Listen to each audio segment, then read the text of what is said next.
छठ पूजा विशेष।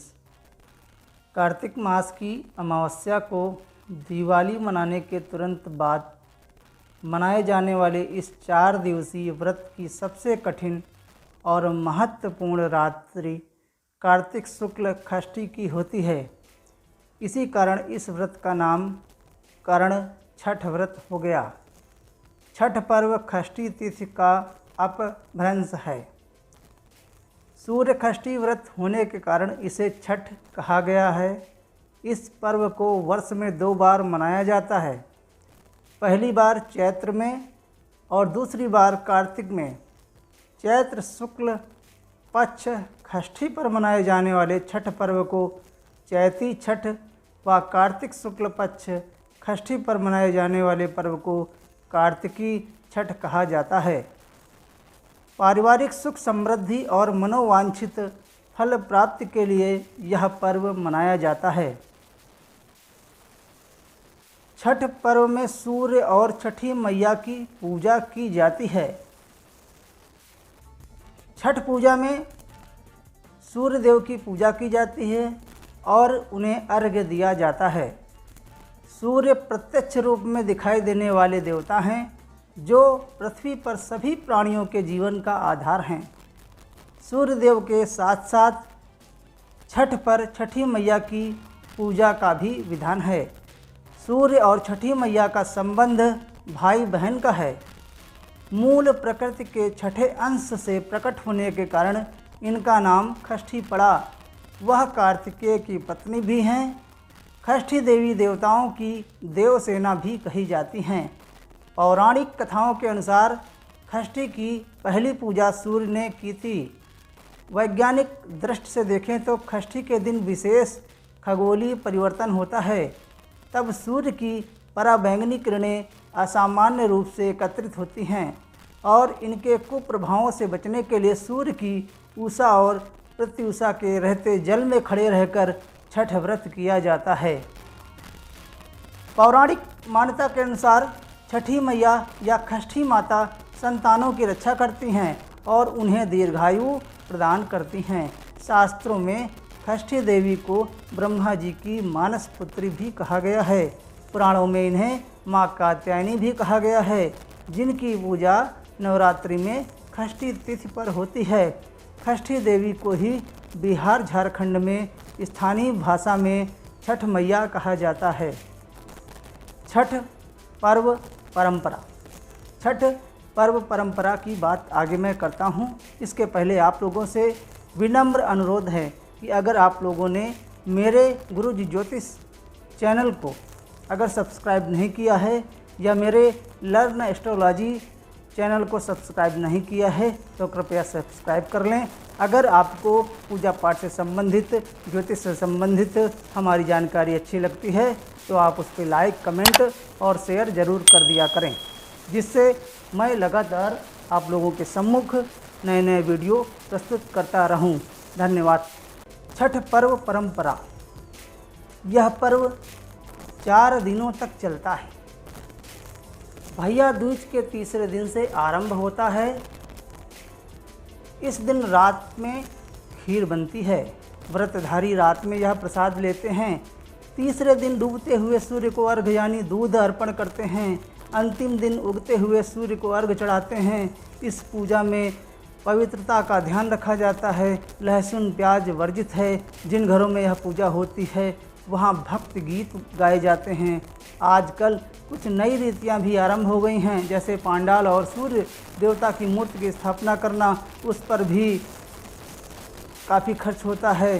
सुबह के अर्घ्य के उपरांत आयोजनकर्ता माइक पर चिल्लाकर प्रसाद मांगते हैं। पटाखे भी जलाए जाते हैं। कहीं कहीं पर तो ऑर्केस्ट्रा का भी आयोजन होता है, परंतु साथ ही साथ दूध फल भी बांटा जाता है। पूजा की तैयारी के लिए लोग मिलकर पूरे रास्ते की सफाई करते हैं। छठ व्रत। छठ उत्सव के केंद्र में छठ व्रत है, जो एक कठिन तपस्या की तरह है। यह प्रायः महिलाओं द्वारा किया जाता है, किंतु कुछ पुरुष भी यह व्रत रखते हैं। व्रत रखने वाली महिला को परवैतिन भी कहा जाता है। 4 दिनों के इस व्रत में व्रती को लगातार उपवास करना होता है। भोजन के साथ ही सुखद शैया का भी त्याग किया जाता है।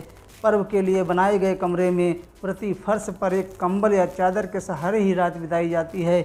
इस उत्सव में शामिल होने वाले लोग नए कपड़े पहनते हैं, पर व्रती ऐसे कपड़े पहनते हैं जिनमें किसी प्रकार की सिलाई नहीं की जाती है। महिलाएं साड़ी और पुरुष धोती पहनकर छठ करते हैं।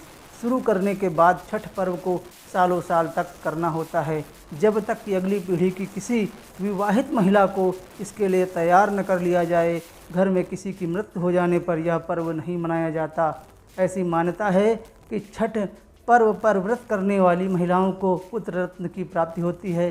पुत्र की चाहत रखने वाली पुत्र की कुशलता के लिए सामान्य तौर पर महिलाएं यह व्रत रखती हैं, किंतु पुरुष भी यह व्रत पूरी निष्ठा से रखते हैं। छठ पूजा की विधि। छठ पूजा से पहले निम्न सामग्री जुटा लें और फिर सूर्य देव को विधि विधान से अर्घ दें। बाँस की 3 बड़ी टोकरी, बाँस या पीतल के बने 3 सूप, थाली, दूध गिलास, चावल, लाल सिंदूर, दीपक, नारियल, हल्दी, गन्ना, सुथनी, सब्जी और शकरकंदी, नाशपाती, बड़ा नींबू, शहद, पान, साबुत सुपारी, कहराव, कपूर, चंदन और मिठाई प्रसाद के रूप में ठेकुआ, मालपुआ, खीर पूड़ी, सूजी का हलवा, चावल के बने लड्डू लें।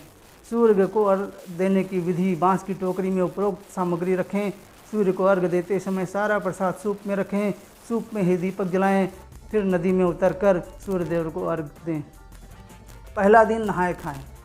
पहला दिन कार्तिक शुक्ल चतुर्थी नहाए खाए के रूप में मनाया जाता है। सबसे पहले यह घर की सफाई कर उसे पवित्र बना लिया जाता है। इसके पश्चात छठ व्रती स्नान कर पवित्र तरीके से बने शुद्ध शाकाहारी भोजन ग्रहण कर व्रत की शुरुआत करते हैं। घर के सभी सदस्य व्रती के भोजनोपरांत ही भोजन करते हैं। भोजन के रूप में कद्दू, दाल और चावल ग्रहण किया जाता है। यह दाल चने की होती है।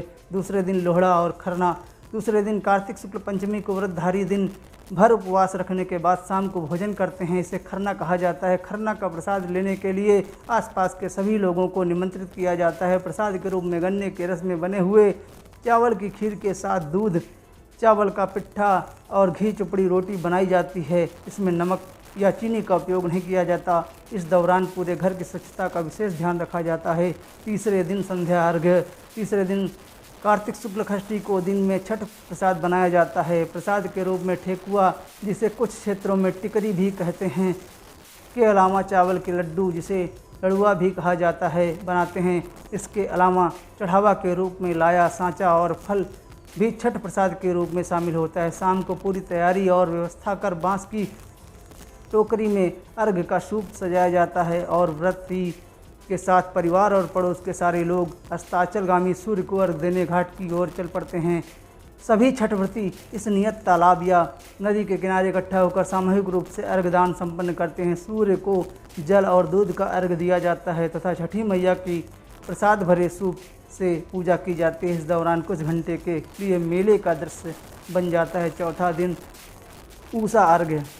चौथे दिन कार्तिक शुक्ल सप्तमी की सुबह उदीयमान सूर्य को अर्घ दिया जाता है। व्रती वहीं पुनः इकट्ठा होते हैं जहां उन्होंने शाम को अर्घ दिया था। पुनः पिछले शाम की प्रक्रिया की पुनरावृत्ति होती है।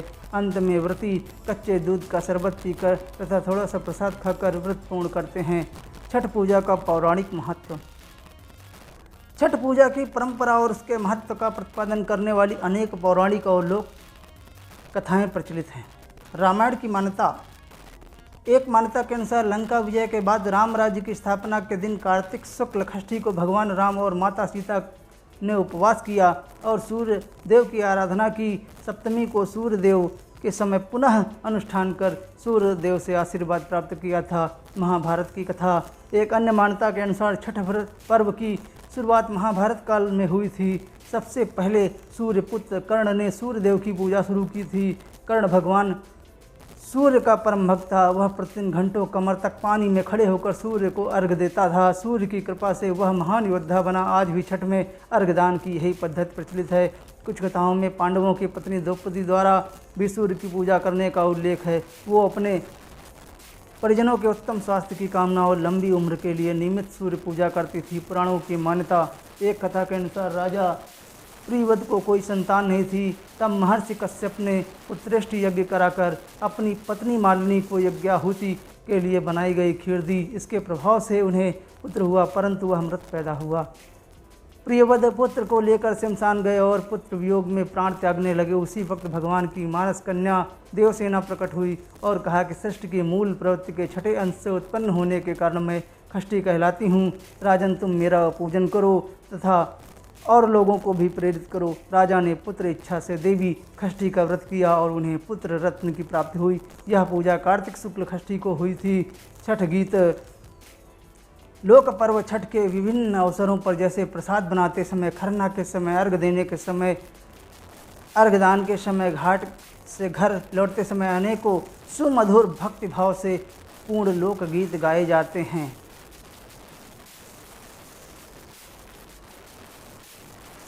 लोकगीत और भगवान सूर्य षष्ठी माता के प्रति समर्पण भाव, माता जी की साधना वंदना गीत, माता जी की भक्ति में जितना लीन रहा जाए, सूर्य भगवान का पूजन अर्चन और वंदन मंत्र जाप जितना किया जाए, इस दौरान वह उत्तम फल को देने वाला होता है।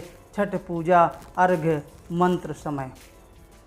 ओम सूर्यदेवं नमस्तेस्तु गृहाणं करुणाकरं अर्घ्यं च फलं संयुक्त गंधमाल्याक्षतयुतम।